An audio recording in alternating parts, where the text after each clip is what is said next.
Good evening, and all of you welcome. Today we will discuss about the specific toxicity test. This is a topic of Unit 5 from the paper Toxicology. Unit 5 is the specific toxicity test. It is having three topics: eyes, skin, and teratogenic. Okay, so first of all, today we will discuss about the skin. Okay, first of all, what is the meaning of toxicity? Toxicity का क्या मतलब होता है?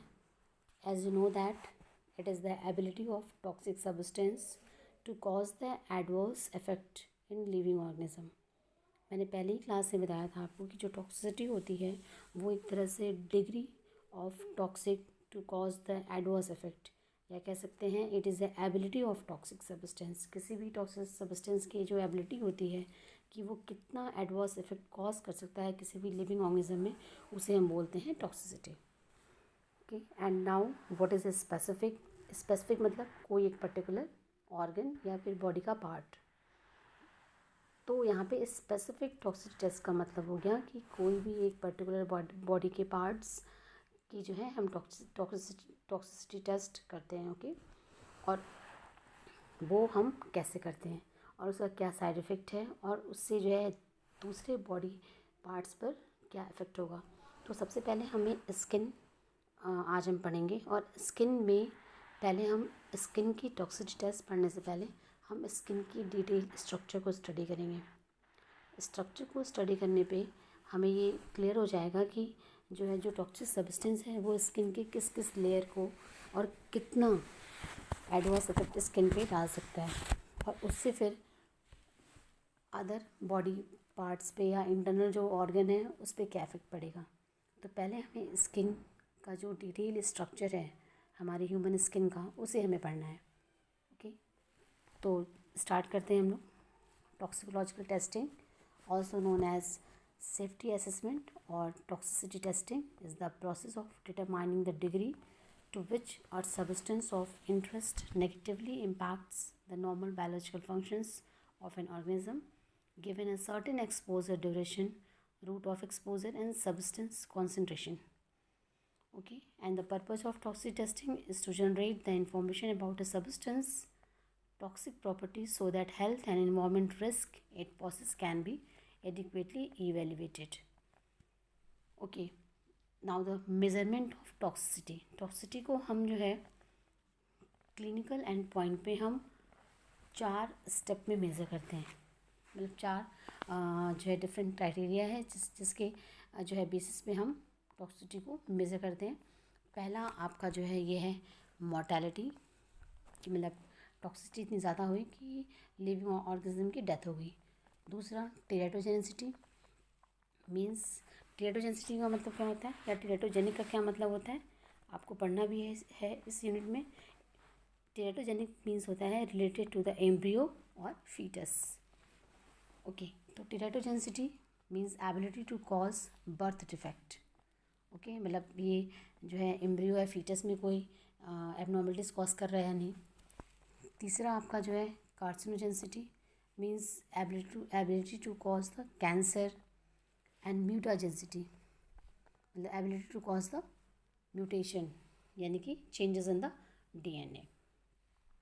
तो ये जो है हमारा एक तरह से कह सकते हैं कि जो टॉक्सिसिटी मेजर किया जाता है as a clinical end point which include the 4 steps: mortality, teratogenicity, carcinogenicity and म्यूटाजेंसिटी।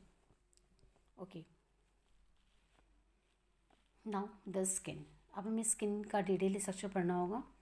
Dermal route, skin के थ्रू जो टॉक्सिकेंट आपके एंटर करते हैं या जो स्किन के थ्रू जो एक्सपोजर होता है टॉक्सिकेंट का, उसे हम बोलते हैं डर्मल रूट या entry of toxicant via the skin. देखिए, जो स्किन है वो मल्टी लेयर होती है, जबकि आपका जो रेस्पिरेटरी एल्वेओलाई होता है या गैस्ट्रोइंटेस्टाइनल विलाई होते हैं, ये सारे क्या होते हैं, ये आपके बहुत ही थिन लेयर होती है। इनकी जो लेयर होती है वो थिन मेम्ब्रेन होती है, जबकि जो टिश्यू होता है, जो स्किन का जो टिश्यू होता है ह्यूमन स्किन का, वो मल्टी लेयर होता है। इसीलिए मतलब जो आपका स्किन है, हम लोग का जो स्किन है, it is relatively impermeable to most of iron. And also for the chemicals. और ये जो है it is also act as a barrier to most xenobiotics. ठीक है, तो स्किन हमारी मल्टी लेयर होने की वजह से आप इसमें जो है 7 लेयर्स देखेंगे अभी। तो इसमें 7 लेयर्स होता है, जिसकी वजह से क्या होता है, ईजिली जो है इसमें कोई भी केमिकल या कोई भी टॉक्सिन पेनिट्रेट नहीं कर सकता है। तो ये बहुत ही इंपॉर्टेंट है। और स्किन हमारा मेन प्रोटेक्शन का काम करती है। जो पहला जो मेन फंक्शन है वो क्या है, प्रोटेक्शन ही है। जबकि आपकी अदर जो बॉडी के पार्ट्स हैं, जैसे गैस्ट्रो इंटेस्टाइनल विलाई है या ट्रैक्ट है, या फिर जो है एल्वेलाई है, लंग्स की जो लेयर है, वो सारी क्या है, बहुत ही थिन है। तो उसके थ्रू जो उसमें जो है ईज़िली केमिकल या कोई भी टॉक्सिन पास कर सकता है, बट स्किन से ईज़िली पास नहीं करेगा। स्किन क्या है, इम्परमेबल है।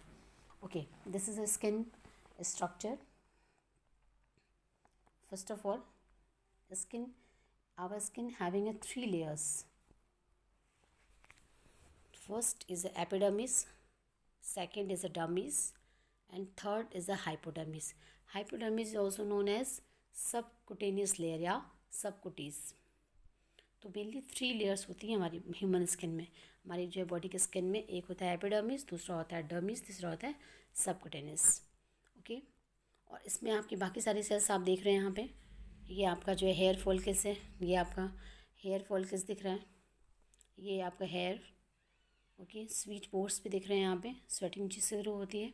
सीबेसियस ग्लैंड दिख रहा है ये, ठीक है। नर्व फाइबर्स भी आपके दिख रहे हैं। तो ये सब जो है आपकी स्किन का स्ट्रक्चर है, ये आर्टरीज और वेन है। और यहाँ पे देखेंगे तो स्किन की एपिडर्मिस में ही जो है 5 लेयर्स होती हैं। स्किन की जो एपिडर्मिस होती है, आउटर जो लेयर होती है, आउटर मोस्ट लेयर, उसमें 5 लेयर्स होते हैं ऑलरेडी। इसमें आप देखिए, ये देखिए, इसमें ये आपका पहला जो आउटर मोस्ट लेयर है वो क्या है, stratum corneum. Stratum corneum skin की आउटर मोस्ट लेयर है, और जो भी एक्सपोजर होता है टॉक्सिन का, वो पहले स्ट्रैटम कॉर्नियम पे होता है। स्ट्रैटम कॉर्नियम से ही जो है जो भी सब्सटेंस का अगर पेनिट्रेट करना होगा या एंटर करना होगा तो वो स्किन के अंदर आएगा। ओके, तो स्ट्रैटम कॉर्नियम ही फर्स्ट लेयर होती है जो किसी भी मतलब टॉक्सिन के एक्सपोजर के लिए वो रहती है, मतलब सबसे अपर मोस्ट सरफेस स्किन की। उसके बाद ये पिगमेंट लेयर है, फिर डर्मा पैपिला है, इसके बाद स्ट्रैटम जेमिटिवम में आपकी 2 लेयर्स आती हैं, stratum spinosum and stratum basal. Okay, इसमें नर्व फाइबर्स दिख रहे हैं, ब्लड वेसल्स दिख रहे हैं, ठीक है, और सारे कार्पल्स इसमें दिख रहे हैं, स्वेट ग्लैंड्स दिख रही हैं। ये स्किन का स्ट्रक्चर है एक जो है,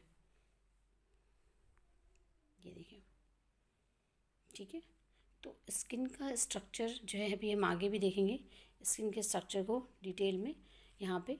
तो स्किन के स्ट्रक्चर में बेसिकली क्या है, स्किन हमारी जो है having mainly 3 layers, consist of 3 layers, epidermis, dermis and innermost layer is hypodermis. Okay, यहाँ पे देखिए function of the skin.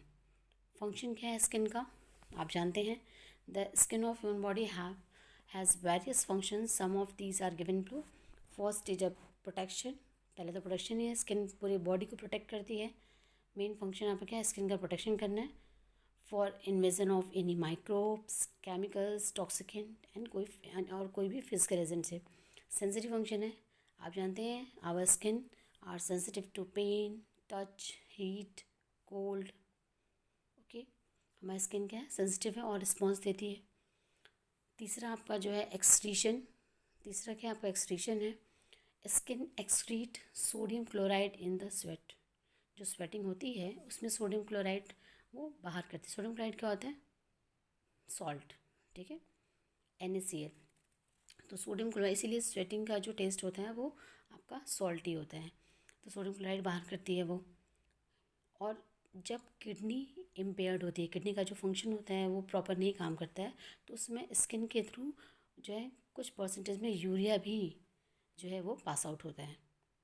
Okay, and next क्या है, रेगुलेशन ऑफ बॉडी टेम्परेचर।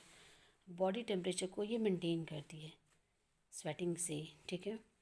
तो ये जो है बेसिकली जो बॉडी का टेम्परेचर होता है वो अप्रॉक्सीमेटली 36.9 डिग्री सेंटीग्रेड होता है, या 37 degree centigrade, we can say that. And इसमें जो है वेरिएशन जो है 0.5 डिग्री सेंटीग्रेड से लेकर 0.75 डिग्री सेंटीग्रेड का जो वेरिएशन होता है उसको मैनेज कौन करता है, हमारी स्किन करती है। ठीक है, तो स्किन का ये मेन फंक्शन है। स्किन के और भी सारे फंक्शन है, पर जो मेन फंक्शन है वो क्या है, प्रोटेक्शन, सेंसरी फंक्शन, एक्सक्रीशन और regulation of body temperature. Okay, यहाँ पे देखिए ये स्किन की लेयर्स जो मेन आपको पढ़ना है इसमें।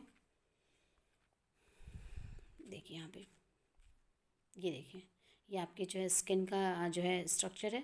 इसमें आपको एपिडर्मिस, मैंने आपको बताया था कि स्किन में अगर हम देखें तो मल्टी लेयर्स होते हैं हमारी स्किन, और उसमें मेनली 3 लेयर्स होती हैं। हमारी स्किन 3 लेयर से फॉर्म होती है। पहला आपका एपिडर्मिस, सेकंड आपका डर्मिस एंड तीसरा क्या है, hypodermis. And epidermis also having a 5 layers, stratum corneum, stratum lucidum, stratum granulosum, stratum spinosum and stratum basal. These are the 5 layers which form the epidermis. Okay, ये पांचों layer मिलके एक साथ क्या बनाती है, एपिडर्मिस। उसके बाद सेकंड लेयर आप देखिए, आपकी डर्मिस यहाँ दिख रही है। ठीक है, तो जो आपका पहला जो लेयर है एपिडर्मिस का वो है स्ट्रैटम कॉर्नियम, और यही जो है सारे एक्सपोजर को जो है वो फील करता है, सारे एक्सपोजर को फेस करता है। जो भी टॉक्सिकेंट हैं, जो भी माइक्रोब्स है, जो भी बैक्टीरिया हैं, इन सबको फेस कौन करता है, स्ट्रैटम कॉर्नियम। तो आपका जो है ये आपका किससे बना होता है, डेड केराटिनोइड्स से बना होता है। ठीक है, ओके। और नीचे आपका देखिए सारी सेल्स हैं। पहला आपका स्ट्रैटम कॉर्नियम है, एपिडर्मिस है first layer, second layer stratum lucidum है, थर्ड लेयर स्ट्रैटम ग्रैनुलोसम है, फोर्थ लेयर स्ट्रैटम स्पिनोसम है, एंड फिफ्थ लेयर क्या है, स्ट्रैटम बेसल है। इसके बाद डर्मिस आ गया। डर्मिस भी आपका ब्रॉड होता है, ज़्यादा एरिया होता है स्किन का, मोटा एरिया होता है। और उसके बाद हाइपोडर्मिस होता है। यहाँ पे जो है बाकी सारी सेल्स दिख रहे हैं, melanocytes, Merkel cells, sensory, neurons, tactile, सब सारी सेल्स दिख रही हैं। ठीक है, ओके। तो स्किन में आपके जो है सबसे इम्पॉर्टेंट चीज़, ये जो 5 लेयर्स हैं एपिडर्मिस की, उनको देखिए। Stratum corneum, first stratum corneum, it is consist of many layers of keratinised dead cell and that are flattened and non-nucleated. Okay. Second is a stratum lucidum. It is a thin, clear layer found only in the epidermis of the lips, palm, and soles. Okay. Now the third is a stratum granulosum. It is composed of one or more layers of the granular cells that contain fibers of keratin and shrivelled nuclei. ठीक है, next stratum spinosum, it is composed of several layer of cells with centrally located large oval nuclei and spine like processes. And last क्या है, epidermis की जो layer होती है stratum basal. ये आपका जो है सिंगल लेयर होती है। It is consist of single layer of cuboidal cells. Okay, और इसके बाद अब आता है जो है आपका डर्मिस। तो basically skin has 3 layers. The epidermis, the outermost layer of skin, provides a waterproof barrier and creates our skin tone. ये waterproof barrier होता है. Dermis beneath the epidermis contain tough connective tissue, hair follicles, sweat glands, and इसमें आपका blood vessels भी होती हैं. And the deeper subcutaneous tissue, which is also known as hypodermis, is made of fat and connective tissue. तो basically जो है 3 layers होती हैं, पर epidermis also having a 5 layers. देखिए यहाँ पे skin consist of 3 main layers, ये दिया हुआ है इसमें, और यहाँ पे आप डिटेल में देखेंगे इसको। देखिए इधर वही same epidermis, dermis and hypodermis. इसके बाद आपका ये स्किन का स्ट्रक्चर दिख रहा है, जिसमें देखिए जो फर्स्ट लेयर है वो क्या है, स्ट्रैटम कॉर्नियम एपिडर्मिस की। यही सबसे ज़्यादा जो है आपकी जो भी एक्सटर्नल एक्सपोजर होता है टॉक्सिकेन का, माइक्रोब्स का, उसको जो है ये फेस करती है स्ट्रैटम कॉर्नियम। तो ये डेड सेल्स होती हैं और ये एक तरह से इम्परमिएबल होती हैं। ठीक है, इसमें ईजिली कोई टॉक्सिकेंट या कोई आयंस या कोई केमिकल पेंट्रेट नहीं कर सकता है। उसके बाद आपका stratum granulosum, stratum spinosum and stratum basal, ये सब आप देख चुके हैं पहले। ये सब लेयर्स होती हैं इसमें। यहाँ पे अब मेन चीज़ ये कि कैसे एंट्री होती है, कैसे टॉक्सिकेंट जो है, how the toxicant enter via the skin. Some notable toxicant can gain entry into the body following skin contamination. For example, certain commonly used organophosphate pesticides have poisoned agricultural workers following dermal exposure. कुछ ऐसे pesticides हैं जिसका कि dermal exposure होता है और वो penetrate करते हैं स्किन में। दूसरा आपका जो है neurological warfare agent serine, it is also cause the quick death to exposed person, ठीक है, enter through the skin. And the several industrial solvent can cause the systemic toxicity by penetration of skin. For example, carbon tetrachloride enter the skin and cause the liver injury. And second is a hexane can pass through the skin and cause the nerve damage. Okay. First जो आपकी layer है जो direct contact में आती है किसी भी chemical के, वो आपका epidermis and stratum corneum. The epidermis mainly या particularly stratum corneum is only the layer that is important in regulating the penetration of skin contaminants. मैंने आपको पहले बताया कि जो फर्स्ट लेयर है वही एक्सपोज मतलब कॉन्टैक्ट में आती है, यही फेस करते हैं किसी भी केमिकल को, किसी भी टॉक्सिन को। तो ये ही मेन जो है आपके रेगुलेट करते हैं कि कोई भी केमिकल या कोई भी टॉक्सिन पेंट्रेट ना करे, ठीक है। It consist of outer layer of cells packed with a keratin, ठीक है। इसमें आप जो है केराटिन सेल्स होते हैं, केराटिन्स होते हैं जो कि स्ट्रैटम कॉर्नियम को काफ़ी थिक बना देते हैं। The wall of keratinised cells are apparently double in the thickness due to presence of keratin, which is chemically resistant and the impermeable material. Skin को क्या करते हैं, जो स्ट्रैटम कॉर्नियम है, केराटिन प्रेजेंस होने की वजह से क्या होता है, केराटिनाइज सेल्स में वो और थिक हो जाते हैं और उसको जो क्या करते हैं केमिकली रेजिस्टेंस बना देते हैं, कोई भी केमिकल ईजिली एंटर नहीं कर पाएगा। और दूसरा वो इम्परमेबल भी कर देते हैं स्ट्रैटम कॉर्नियम को।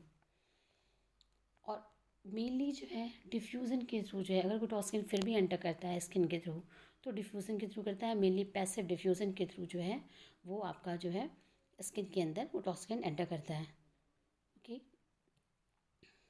Toxin move across the stratum corneum by the passive diffusion. Passive diffusion के थ्रू जो है वो आपका कोई भी टॉक्सिन स्किन के थ्रू जो है एंटर करता है, ठीक है। इसमें आपके जो है दो कंपाउंड हैं, polar compound and non-polar compound. Polar compound which are water soluble appear to diffuse through the outer surface of hydrated keratinized layer. ये आपके वाटर सॉल्युबल सब्सटेंस होते हैं या वाटर सॉल्युबल कंपाउंड हैं जो कि जो है ये अगर हाइड्रेटेड लेयर है आउटर लेयर तो ईजिली ये जो है पेंट्रेट करेंगे स्किन के अंदर। दूसरा क्या है, non polar compound which are lipid soluble dissolve in and diffuse through the lipid material between the keratin filament. Skin के में बीच बीच में जो है लिपिड भी होता है और वो लिपिड के थ्रू जो है क्या होता है वो नॉन पोलर कंपाउंड एंटर करते हैं। यहाँ पे जो आपका बेसिकली जो है स्किन एब्जॉर्प्शन है या डर्मल एब्जॉर्प्शन है अकर्स वाया द डिफ्यूज़न, मैंने को बताया पैसिव डिफ्यूजन के थ्रू आता है अंदर जो भी टॉक्सिकेंट आता है। और वो जो है उसके लिए 3 मैकेनिज़्म है, 3 मैकेनिज़्म के थ्रू केमिकल जो डिफ्यूज़ होता है स्किन के अंदर। पहला आपका है इंटरसेलुलर लिपिड पाथवे, सेकंड है ट्रांससेलुलर परमिएशन एंड थर्ड है थ्रू द एपेंडिसेस। ओके, ये 3 मेथड के थ्रू जो है ये आपके जो है कोई भी केमिकल या टॉक्सिकेंट एंटर करता है। फर्स्ट आपका जो मेथड है वो फर्स्ट है आपका intracellular lipid pathway. Intracellular lipid pathway में क्या होता है, the stratum corneum consists of cells known as corneocytes. These space between the corneocytes are filled with a substance such as fat, oils and waxes known as lipid.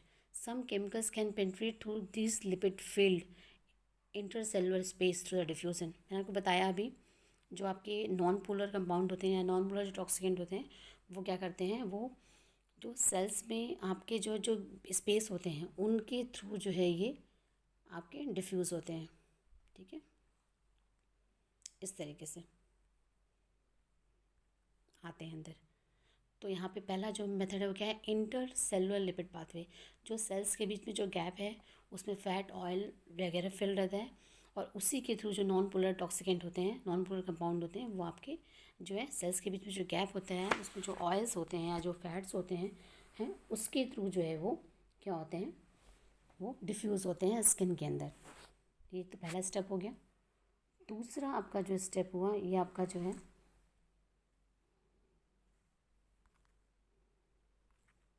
दूसरा step आपका ये transcellular permeation.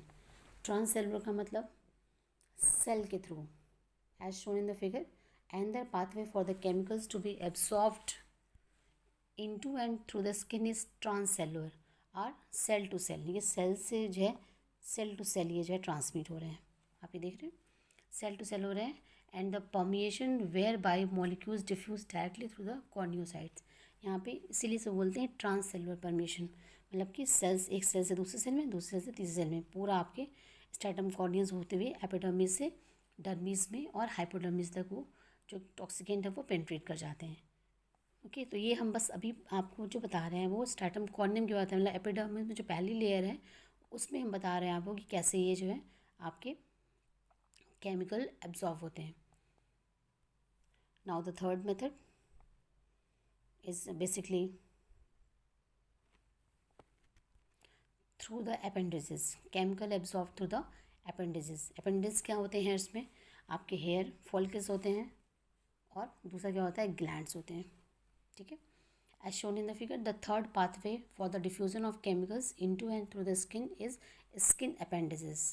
इसमें आपका hair follicles और glands आते हैं, जिस pathway के थ्रू क्या होता है कि ये हेयर फॉलिकल्स से दिख रहे हैं यहाँ पे, ये देखिए ये हेयर फॉलिकल्स के थ्रू जो है ये, या फिर जो ग्लैंड्स होते हैं उसके थ्रू जो है ये टॉक्सिकेंट आपके स्किन के अंदर स्ट्रैटम कॉर्नियम में जो है डिफ्यूज़ होते हैं। यहाँ पे जो है this pathway is insignificantly because surface area of appendage is very small compared to the total skin area. However, very slowly permeating chemical may employ this pathway during the initial stage of absorption। मतलब वो hair follicles के through या जो glands होती हैं उसमें, उस glands के थ्रू भी ये आपके स्किन में जो टॉक्सिकेंट है वो जो है एंटर कर सकते हैं। अब यहाँ पे फ्री मेथड हो गया जिसके थ्रू जो है हमारी बॉडी में जो है स्किन इतना हमारा मल्टी लेयर है और काफ़ी थिक है, जिसमें स्ट्रैटम कॉर्नियम आपका काफ़ी मतलब कि थिक है और इम्परमिएबल है, रेजिस्टेंस भी है बहुत सारे केमिकल्स के लिए। फिर भी उस जो है थ्री मेथड के थ्रू जो है टॉक्सिन क्या होते हैं हमारी बॉडी में एंटर कर जाते हैं। वो आपका कौन कौन सा मेथड था, पहले तो आपका डायरेक्टली जो आपका था मेथड वो आपका इंट्रासेलुलर लिपिड पाथवे था, लिपिड पाथवे के थ्रू आ रहे हैं ये। दूसरा सेल टू सेल ट्रांससेलुलर जो है ट्रांसपोर्टेशन हो रहा है, और तीसरा जो है हेयर फॉलिकल्स या ग्लैंड्स के थ्रू आ रहे हैं। अब यहाँ पे factor influencing the penetration of stratum corneum. ऐसा नहीं है कि जो है बस आपके जो केमिकल्स हैं वो जो है आपके अंदर आ रहे हैं, ईजिली आ रहे हैं, नहीं, बहुत सारे ऐसे फैक्टर हैं जो स्ट्रैटम कॉर्नियम में पेंट्रेशन जो हो रहा है केमिकल्स का उसको अफेक्ट करते हैं। जैसे फर्स्ट आपका है थिकनेस जो है जो स्ट्रैटम कॉर्नियम की है वो बहुत ज़्यादा है। ठीक है, the stratum corneum of palm and sole is very thick. आप देखिए हमारा जो पाम है या जो सोल है उसमें काफ़ी मतलब थिक है, काफ़ी हमारी मतलब लगता है, आप फील भी करेंगे पाम और सोल में काफ़ी जो स्ट्रैटम कॉर्नियम काफ़ी जो है थिक है। ठीक है, एंड इसकी साइज़ भी दी हुई है यहाँ पे। Whereas arms, back, leg and abdomen is much thinner, और कहीं के भी क्या है पतला भी है। तो stratum corneum of the axillary and inguinal region is the thinnest with the scrotum especially thin, as expected that the ability of toxicant to penetrate that stratum corneum inversely relates to the thickness of epidermis। Means ये कि जितना आपका जो stratum corneum है वो आपका जितना thick होगा उतना ही कम पेंट्रेशन होगा केमिकल्स का। ठीक है, क्योंकि ये इन्वर्सली जो है रिलेटेड है थिकनेस ऑफ एपिडर्मिस की।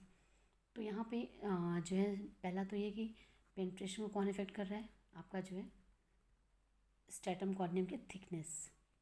अगर थिन होगा तो ज़्यादा आप ये केमिकल्स ईजिली पेनिट्रेट कर जाएंगे, अगर थिक होगा तो जो है वो अंदर स्किन में एब्जॉर्ब नहीं होंगे। दूसरा आपका डैमेज जो है आपका एक मेन जो है फैक्टर है जो कि पेनिट्रेशन को काफ़ी इनहेंस करता है। अगर जो है स्ट्रैटम कॉर्नियम में डैमेज है या फिर जो है कोई कट है, ठीक है, तो उससे क्या होगा, जो जीनोबायोटिक्स है, जो केमिकल्स हैं, वो ईजिली पेनिट्रेट करेंगे, क्योंकि कटिंग है या फिर स्ट्रैटम कॉर्नियम जो आउटर लेयर है वो डैमेज अगर है तो उससे क्या होता है कि वो जो है पेनिट्रेशन को इंक्रीज़ करता है, टॉक्सिन के पेनिट्रेशन को इंक्रीज़ करता है। ठीक है, देखिए यहाँ लिखा भी है कि आपका जो है एब्रेशन, स्क्रैचिंग और cuts to the skin will make it more penetrable. ठीक है, पेनिट्रेबल मतलब मीन से ज़्यादा केमिकल्स आपके पेनिट्रेट करेंगे। Now the water also play important role in the dermal absorption. Normally the stratum corneum is partially hydrated. Penetration of polar substance is about 10 times more effective. अभी आपने पढ़ा ना ऊपर पोलर और नॉन पोलर कंपाउंड, तो जो polar substance है is about 10 times more effective than when the skin is completely dry. अगर स्किन आपकी थोड़ी गीली है, थोड़ा सा अगर स्किन पे हाइड्रेशन है या मॉइस्चर है, तो ये जो है टॉक्सिन के पेनिट्रेशन को इंक्रीज़ कर देती है 3 to 5 times, 3 to 5 times increase कर देती है। ठीक है, additional hydration on the skin surface increases the penetration of 3 to 5 times. Okay, ये इंक्रीज़ कर देते हैं जो पोलर कंपाउंड है ना वो। तो यहाँ पे अगर ड्राई स्किन है तो पेनिट्रेशन क्या हो जाएगा, वो स्लो हो जाएगा, वो इतना आसान नहीं होगा। तो उसके बाद फिर डर्मीज और सबक्यूटेनियस टिश्यू, यानी कि सेकेंड लेयर और थर्ड लेयर, अगर एक बार जो है कोई भी टॉक्सिकेंट आपके एपिडर्मिस में मतलब यानी स्ट्रैटम कॉर्नियम में एंटर कर गया तो फिर उसके बाद वो ईज़िली डर्मीज और हाइपोडर्मिस यानी सबक्यूटेनियस लेयर में भी ईजिली पेनिट्रेट कर जाएगा और फिर वो हमारे वो ब्लड वेसल्स में पहुंच जाएंगे, क्योंकि डर्मीज में आपके सारे ब्लड वेसल्स वगैरह हैं, तो ब्लड वेसल्स के थ्रू पूरे बॉडी में वो सर्कुलेट होंगे वो टॉक्सिकेंट। तो यहाँ पे once a substance penetrate through the stratum corneum it enters the lower layers of epidermis. जो आउटर मोस्ट लेयर है स्ट्रैटम कॉर्नियम, अगर उसमें एक बार एंटर कर गया तो फिर ये जो है ईजिली एंटर कर जाएंगे लोअर लेयर्स में। क्यों? क्योंकि जो है फिर अब बाकी लेयर्स आप में आपकी इतनी जो है रेजिस्टेंस कैपेबिलिटी नहीं होती है। तो यहाँ पे और उसके बाद जब पूरा एपिडर्मिस लेयर में एंटर कर गए टॉक्सिकेंट, तो फिर क्या होगा, ये ईजिली डर्मिस और सबक्यूटेनियस टिश्यू में पहुँच जाएंगे।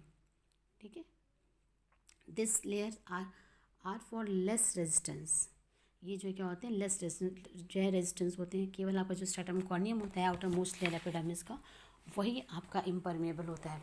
अगर एक बार उसके थ्रू एंटर करके, जो मैंने आपको 3 स्टेप बताया ऊपर, उसके थ्रू अगर कोई भी टॉक्सिन डिफ्यूज़ इन हो गया स्किन में, तो फिर अब उसके बाद डर्मीज और सबक्यूटेनियस या हाइपोडर्मिस जो है टिश्यूज़ तक पहुंचने में फिर कोई उसको रोक नहीं सकता है। ओके, तो सबसे इंपॉर्टेंट चीज़ है कि the most toxin that have pass through the stratum corneum can now readily move through the reminder of skin and enter the circulatory system. ठीक है, आपके जो एपिडर्मिस है उसमें ब्लड वेस्कुलर्स जो है या ब्लड वेसल्स नहीं होती हैं, लेकिन अगर वो एपिडर्मिस में एंटर कर गया कोई भी टॉक्सिकेंट तो फिर वो डर्मिस में जाएगा और डर्मिस से फिर आपके हाइपोडर्मिस में। तो डर्मिस में ब्लड वेसल्स भी होती हैं और फिर वो सर्कुलेटरी सिस्टम में हमारे पहुंच जाएगा टॉक्सिकेंट और फिर पूरी बॉडी में वो जो है सर्कुलेट करेगा। Okay, other sides of dermal absorption, other sides क्या क्या हैं डर्मल एब्जॉर्प्शन के? In addition to stratum corneum the small amount of chemicals may be absorb through the sweat glands. मैंने आपको बताया था ना कि जो अपेंडिक्स के थ्रू भी जाता है स्ट्रैटम कॉर्नियम के थ्रू, तो जो केमिकल का एक्सपोजर अगर हो रहा है तो केमिकल्स आपका डिफ्यूज़ करेगा। पर स्किन में जो स्वेट ग्लैंड्स हैं या सीबेसिस ग्लैंड है या हेयर फॉलिकल्स हैं, उनके थ्रू भी कुछ अमाउंट में जो है टॉक्सिन एंटर करता है। तो small amount of chemicals may be absorb through the sweat glands, sebaceous glands and hair follicles. However since these structures represent only a very small percentage, मतलब ये स्किन पे अगर देखा जाए ओवरऑल जो स्किन है उस पर ये जो है बहुत कम नंबर्स में है, तो इनके थ्रू जो भी चीज़ें आपकी मतलब एब्जॉर्ब होंगी वो बहुत ही कम होंगी, बहुत कम क्वांटिटी में एब्जॉर्ब होते हैं ये, और जो है डिपेंड करता है कि किस टाइप का टॉक्सिकेंट है। ठीक है, और सारे टाइप के टॉक्सिकेंट इसके थ्रू एब्जॉर्ब भी नहीं होते हैं। बट यहाँ पे मेन जो स्ट्रैटम कॉर्नियम है उसके अलावा जो इसके अपेंडिसेस हैं, sebaceous gland, sweat gland and hair follicles, उनके थ्रू भी आपका जो टॉक्सिकेंट है वो एब्जॉर्ब होता है। तो ये अदर साइड्स हैं, ठीक है, स्किन एब्जॉर्प्शन के। ये आपका हो गया। तो यहाँ पर आपको बेसिकली जो है जो पढ़ना था वो स्किन का स्ट्रक्चर था, और स्किन के स्ट्रक्चर में जो आउटर मोस्ट लेयर है एपिडर्मिस की, स्ट्रैटम कॉर्नियम, वही सबसे ज़्यादा टॉक्सिकेट या फिर किसी केमिकल को फेस करती है। तो उसी के थ्रू पेंट्रेशन होना है। तो पेंट्रेशन अगर हो रहा है या फिर कोई एक्सपोजर हो रहा है तो स्ट्रैटम कॉर्नियम पे फर्स्ट ऑफ ऑल हो रहा है हमारे स्किन के। तो उस पर जो है अगर वो, एक तो ये पहले ईजिली कोई टॉक्सिकेंट एंटर नहीं करेगा स्ट्रैटम कॉर्नियम के थ्रू। मैंने आपको बताया कि क्यों नहीं करेगा। स्ट्रैटम कॉर्नियम काफ़ी थिक है, और हमारी जो स्किन ओवरऑल है वो मल्टी लेयर है। मैंने आपको बताया स्किन हैविंग 7 लेयर्स का काउंट करें, बेसिकली तो 3 लेयर्स होते हैं, बट अगर हम काउंट करें एपिडर्मिस के लेयर्स को भी तो जो है वो आपका अप्रॉक्सीमेटली 7 लेयर्स हो गए, क्योंकि एपिडर्मिस में ऑलरेडी जो है आपका जो है 5 लेयर्स होती हैं। इसमें 5 लेयर्स हैं, 6 डर्मिस एंड 7 जो है हाइपोडर्मिस। तो 7 लेयर्स का टिश्यू है, लेकिन मेन जो इम्पोर्टेंट रोल है वो किसका है, आपके एपिडर्मिस के जो आउटर मोस्ट लेयर है स्ट्रैटम कॉर्नियम का। तो इसके थ्रू बहुत ईजिली जो है कोई टॉक्सिकेंट एंटर नहीं कर सकता। लेकिन अगर कंटिन्यूस एक्सपोजर हो रहा है और जो है मैंने आपको बताया नॉन पोलर कंपाउंड्स भी हैं या फिर पोलर कंपाउंड भी हैं, तो अगर उसके थ्रू जो है आपका 3 मेथड्स है, अगर इसमें से किसी भी मेथड के थ्रू जो है अगर पेंट्रेशन हो रहा है टॉक्सिकेंट का, तो वो फिर डर्मीज और फिर हाइपोडर्मीज में इमीडिएट वो टॉक्सिकेंट एंटर कर जाएगा। और डर्मीज में हमारे ब्लड वेसल्स भी होती हैं, तो इससे वो सीधे डायरेक्ट हमारे ब्लड वेसल्स के थ्रू सर्कुलेटरी सिस्टम में पहुंच जाएगा और फिर पूरी बॉडी में टॉक्सिन क्या करेगा, सर्कुलेट करेगा और एडवर्स इफेक्ट कॉज करेगा। तो सबसे पहले ये स्किन का स्ट्रक्चर आपने पढ़ लिया कि स्किन का स्ट्रक्चर कैसा होता है और टॉक्सिकेंट किसके थ्रू, हमारी जो स्किन है, स्किन में सबसे पहले किसके थ्रू जो है वो टॉक्सिकेंट एब्जॉर्ब होता है, पेनिट्रेट करता है। और अब इसके बाद आप पढ़ेंगे स्किन पे एडवर्स इफेक्ट, ठीक है, adverse effect of different toxicant on the skin. Okay, तो ये हम नेक्स्ट क्लास में पढ़ाएंगे आपको, और नेक्स्ट क्लास मेरी ऑफलाइन क्लास होगी, ठीक है। Thank you.